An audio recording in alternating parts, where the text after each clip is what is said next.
think you have to think about breathing as a runner and the connection to breath itself. Breath becomes everything.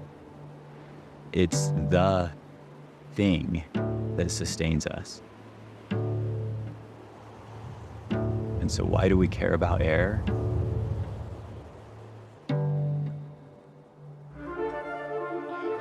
We all know air pollution is a problem, but a new study indicates that it is worse than scientists thought. For the first time in 15 years, the World Health Organization has updated its... Barely visible in the smog, Delhi's iconic India Gate. A thick haze of smoke blanketed 7 parts of northern China on Friday. Scientists say some of the most dangerous pollutants are fossil fuels. Burning a proposal in the legislature to help clear up Utah's air. It would cut pollution in half. Phoenix probably comes to mind, but right now the worst air in the country is actually hovering over Salt Lake City, Utah. For clean air is 35 micrograms of pollution per cubic meter. Salt Lake hit 130 micrograms this past week.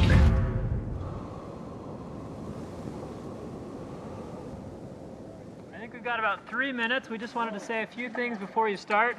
First off, thanks so much for coming. Let's see conditions. Trail is better than I've seen it. I think it's going to be amazing. The air is terrible. If you had a respirator, I wouldn't be opposed to wearing it. All right, 10, 9, 8, 7, 6, 5, 4, 3, 2, 1. All right.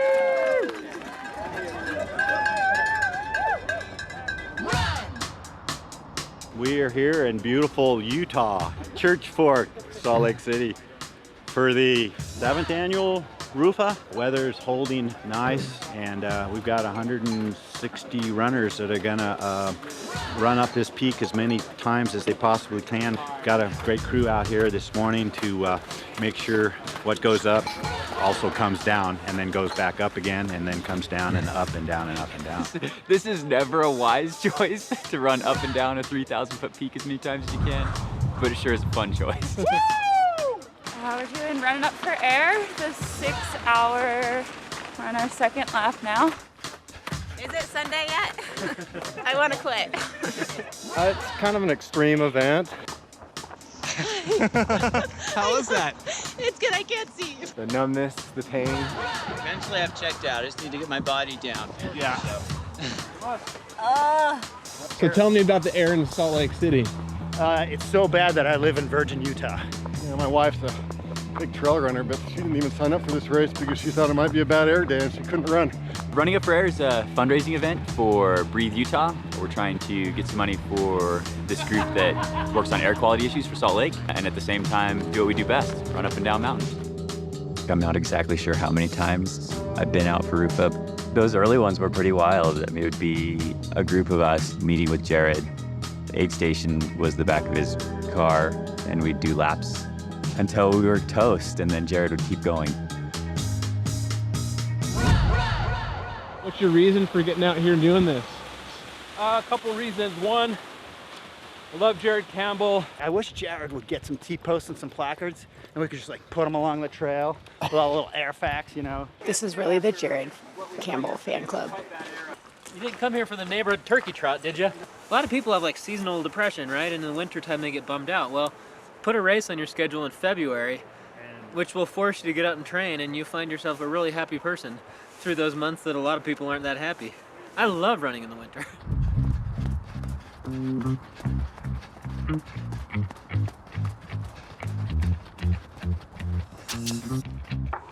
Oh, shit. Jared, he's the rock star in this valley. To me, you know, he's just a friend, although I'll admit, you know, sometimes I like, whoa, Jared, whoa, you know, it's like, Jared, yeah. Most people know Jared in this trail running world because of his athletic accomplishments. Like he's won Hard Rock, I don't know, like a million times in Barkley and done every route in the Wasatch, blah, blah, blah. He's an insane athlete, but that's just a fraction of who he is. And he has this ability to take the seemingly impossible and make it not only probable, but totally doable. Thank you. Can you get this on? I hope this is on camera. A little heavy petting there. So I'm Jared Campbell from Park City, Utah. Or do you want me to more? I'll say more too if you want, whatever. Extreme post holing. Whoever thought you could redline at 0.1 miles per hour? Negative miles per hour. 15 years ago, I was one of the only people out there post holing up peaks in the winter. Smarter people were out skiing or snowshoeing or something like that. But that winter, I happened to be doing lots of laps up and down this peak. At the time, I was also running a lot of long races, which required a bunch of training. And the effect that had on me was repeatedly climbing up and out of the pollution. I was seeing it 4 times, 5 times, 8 times, let's say, as I was doing laps. And every time I'm plunging back down in, just going, oh my gosh, this is terrible. And like, I'm living down there. My family's living down there. This is not good. But as a runner, you see it, you feel it. And so I decided to do something about it. 20 seconds. I created Rufa, which has become this incredible event where a bunch of us gather to race up and down this mountain for 24 hours to raise awareness and money to improve air quality, both in our valley and beyond. We started with 3 people at the base of the peak. That grew to 30, that grew to 300. But it has really grown into this incredible global thing. And as that grows, I do think good change comes out of it. One of the tools of air pollution science is the time-lapse film. One picture is exposed every 11 seconds throughout the day, compressing many hours into a few minutes on the screen.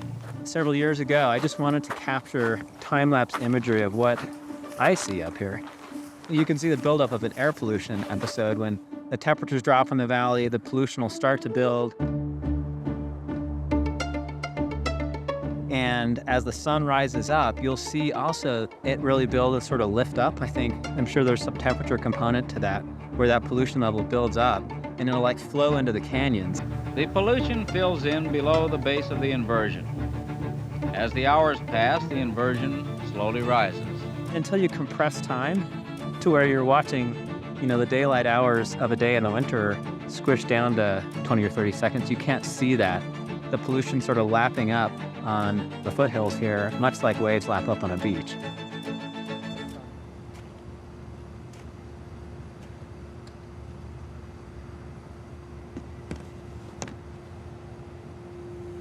So this thing starts off rotated there to the east and then just turns throughout the day, tracking the sun. What does that do? That provides us a very good integrated look at the total amount of emissions from the entire city.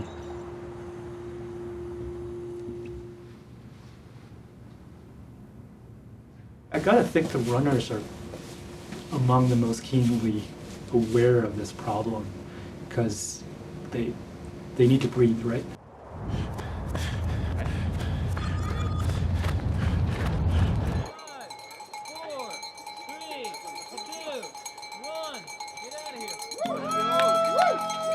I'm not much of a runner myself, but I gotta think during those terrible pollution events, they probably feel it in their lungs. And there's lots of research from the medical researchers showing the air quality problem causing respiratory problems.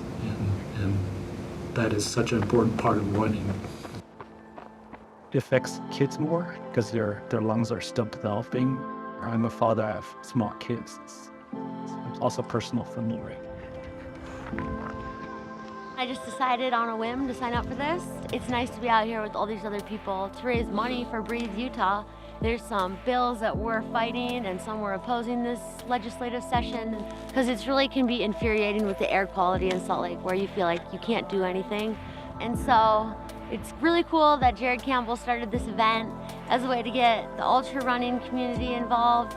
It's nice to be able to take an action. Yeah, we're almost ready to get you some big kid running shoes, huh? Dad, why are you taking a video of us putting on our shoes? When I wind the clock back far enough, about 23 years ago now, I lost some really key people. I lost a father, I lost a grandfather, and an uncle all in a short period of time. I was about 20 years old and just had questions. when medical professionals can't really give you answers. I mean, cancer is a pretty nebulous thing, and that's what took all three of them.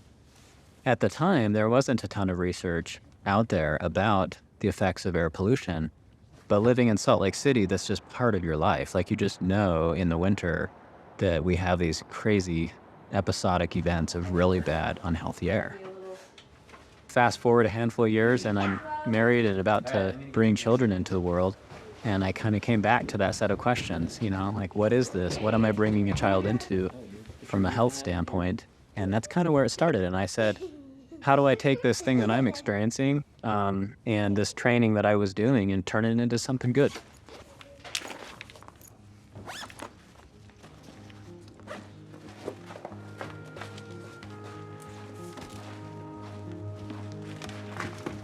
When you think about what any of us can do, you know, the things we do to try and make our homes more energy efficient, or driving a car that's less carbon intensive, and all those things are things we can do individually, and they matter.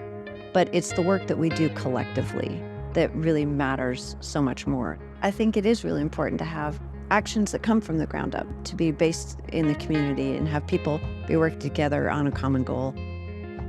How do we make sure that our representatives understand the issues? If everyone did just a little thing, then it might make a little bit of difference. Doesn't have to be a lot, or it can be a lot.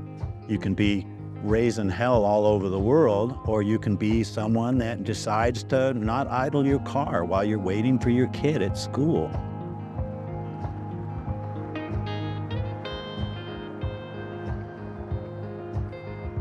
RUFA is about a core group of people getting together to use running as a way to raise awareness about pollution and make a difference. And that's what it started as, and that's what it is now. You're strong. Thank you.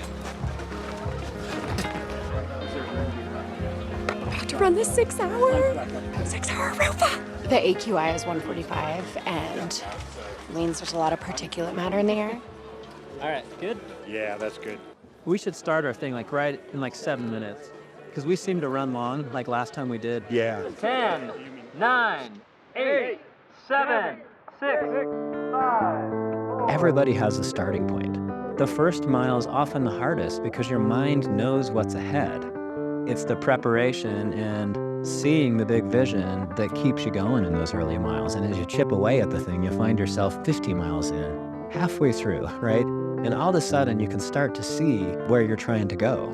I love that process, from daunting impossible to counting down the final steps to the finish line. Close your eyes and tell me that the sky is coming down. It's breaking at the seam. And I love that about almost anything that seems impossible. If you stop because your thought process is that your individual actions won't by themselves produce change, will never change. Coming down the trails, what do you think? Oh, this is completely unhinged. Like, it's just fucking wild. I can't believe that this is a thing. It's an experience of a lifetime, for sure. This work is not the work of one person. Jared would tell you it's not his work, but it's our work. He just happens to be the person breaking trail for us most of the time. I'm one of those that still believes in revolution. Yeah, I'm one of those that still believes in a solution.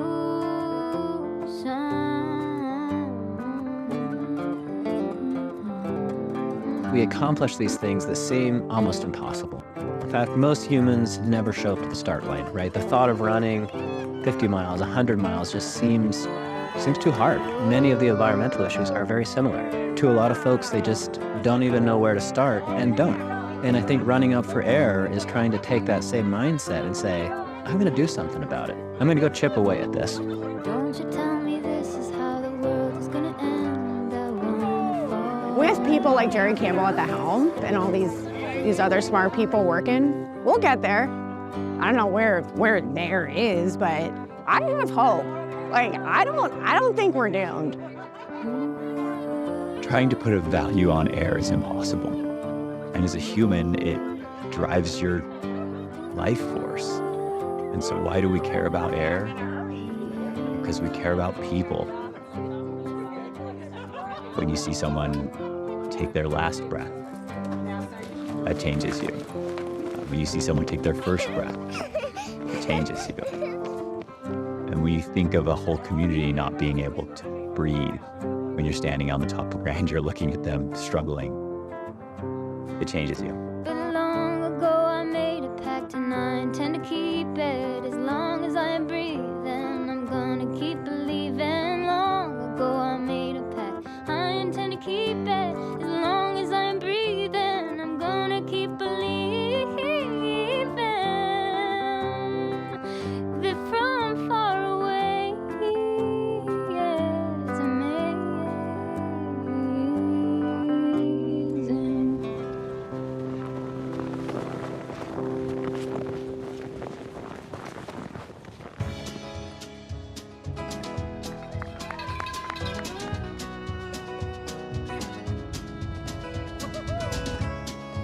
Put some of that and some of that, and but turn it over so they don't see it, and we'll call it a breakfast burrito.